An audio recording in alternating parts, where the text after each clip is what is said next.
ជំរាបសួរមេត្តាបិតាសិស្សទាំងអស់គ្នាជាទីរាប់អានសួស្តីកូនៗដែលជាសិស្សានុសិស្សទាំងអស់គ្នាជាទីស្រឡាញ់ថ្ងៃនេះវិលមកជួបលោកគ្រូសាជាថ្មីទៀតហើយនៅក្នុងការអានស្រៈនិស្ស័យទាំង23តួចូលកូនៗអានជាមួយលោកគ្រូទាំងអស់គ្នាត្រអាត្រអិ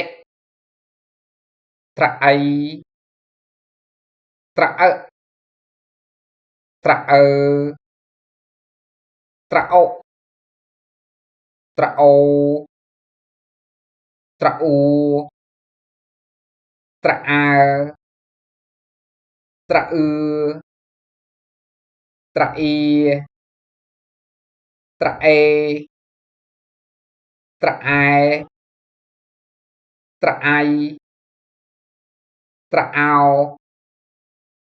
ត្រអៅត្រអុំត្រអំត្រអាំត្រអាស់ត្រអុស